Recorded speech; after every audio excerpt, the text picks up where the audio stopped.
taking into account what fracking does to the water table and the aquifers, the poisoning of the water with toxic chemicals, that's basically irreversible damage. That's why I'm here. That was the first issue.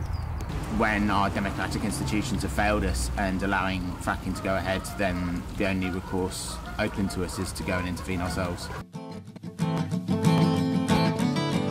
There are some people who think that fracking, who've bought into the nonsense that fracking is the solution to all our energy problems, that fracking in some way represents progress, and that the protests against it are anti-progress. But I think increasingly numbers of people are saying that that's not the case, that there are actually some really serious dangers with fracking, that it's not all it's cracked up to be, and it's not going to solve our energy problems. At the very best, fracking is a cul-de-sac that we're wandering down, and we're going to have to find our way out in 10-15 years. Been here for about 7 or 8 weeks altogether. I did conservation at university, and I've always had an interest in environmental issues. I love this land and I love the people, and I've done research about America and Australia, and I know what's happened there, and I didn't want to stand by and watch it happen over here as well. The camp started in November. It started with a couple of tents. It's grown since then. The 26th of November 2003 was the first sort of lorry march in. Because I live local to the area, I visit regular weekends and take part in whatever is necessary to try and stop this catastrophe that's happening a couple of hundred yards just over there. And we try and, slow down the progress of these lorries and vans, and we basically do the same thing in the afternoon. The rest is basically keeping the camp basically tidy, keeping fires going. There was an organisation before people from other parts of England came and established themselves here. They were called Say No to Fracking Anywhere. Salford Says No to Fracking Anywhere, and they were basically the original organisation that I kind of heard of. The camp itself then established itself by people coming up from the likes of Balcombe. They've delayed the drilling process, or the exploratory drilling process, by well over a month, which is costing IGAS a lot of money. And what they're trying to do basically is say there is a point where fracking will not be economically viable. It's also affected investors. BP have said they won't invest because of the fracking protests, so that's a major impact, I think. The community have been very involved from the beginning. They've donated most of what we have. They give us food.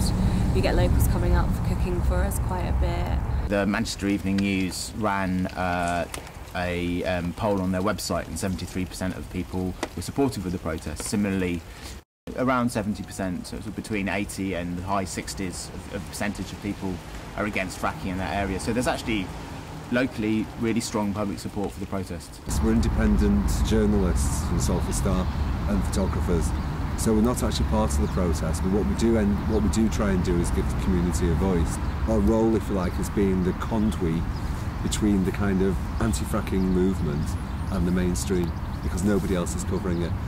The camp's achieved loads of things, unbelievable spin-offs.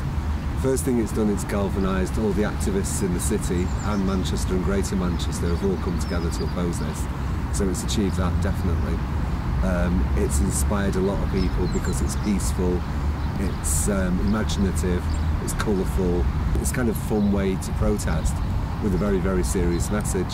We've had struggles with the weather every now and then when the camp's tents have been blown away by the high winds we've had, the highest winds in a number of years in the Manchester area. But the camp has fought back, and it's succeeded to re-establish itself and rebuild and get back to where we were before the winds came.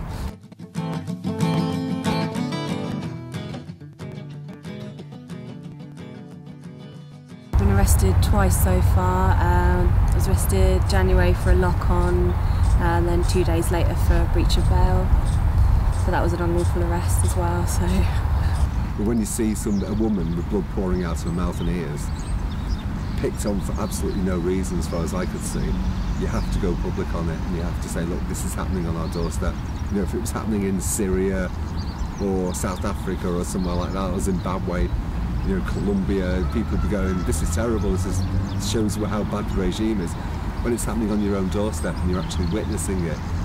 Being a community-centred publication, we just have to tell people about it.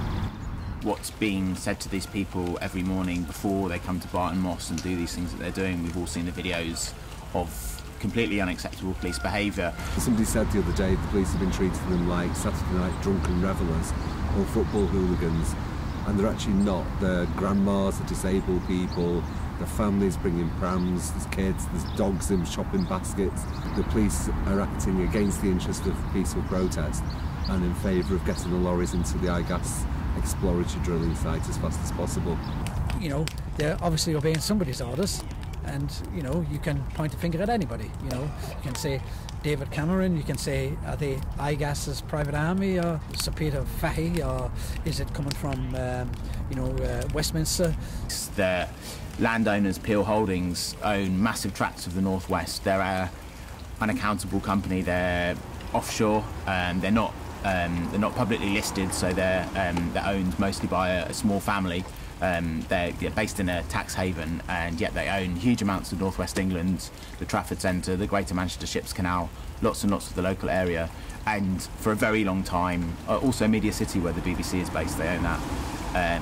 For a long time, people have been questioning the level of influence Peel Holdings have in Salford and Greater Manchester, and you've got to draw the inference that the reason that local politicians are not saying anything about the police violence and fracking here is because they're being lent on by Peel Holdings.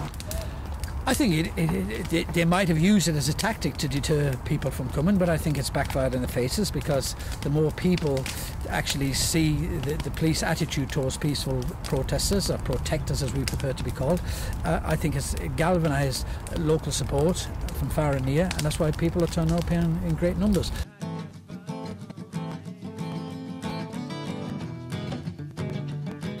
If you look at the charges that they've been bringing against people at Barton Moss, for a long time, until mid-February, they were using the charge of obstruction of the highway. Barton Moss is not a highway, it's actually a public footpath. Eventually they were defeated, and everybody who'd been charged with that offence got off. After that, they started arresting people for aggravated trespass, actually a more serious charge and easier to prove. And I think one of the differences between those two charges is that you can't get legal aid for obstruction of the highway. So they were charging about 50 people over months repeatedly for an offence that they knew very well you can't get legal aid for. Now, that's public money that's being spent on policing, on lawyers, on court time, you know, everything like that. That's huge amounts of money. The police would probably love it if there was a fight, but these people will not retaliate, and that's what makes it so powerful for me, because it is very, very peaceful. So particularly the people from Salford have never been involved in protests or demonstrations before. All of a sudden they were outside Swinton Police Station last Saturday protesting against police brutality. These people who are down there every day and not keeping quiet, and they're trying to tell the world what is going on there. So we're in a Manchester conurbation of 300,000 people, and basically would be a lot of people without clean drinking water.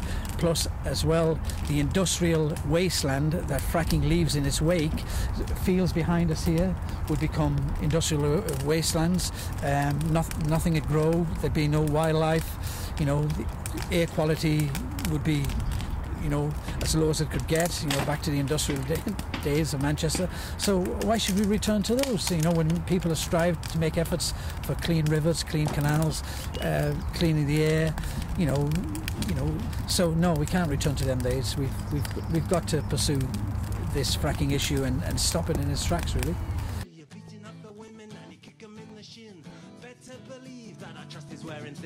You act in first and you face no questions later. That's not justice, it's criminal behaviour. The idea that the standards that you love to held to is as much of a joke as a peaceful TAU. Come looking for trouble, come looking for a fight. Just thugs with a badge, no respect for what's right. GMP, the I-Gas private army. GMP, the I-Gas private army.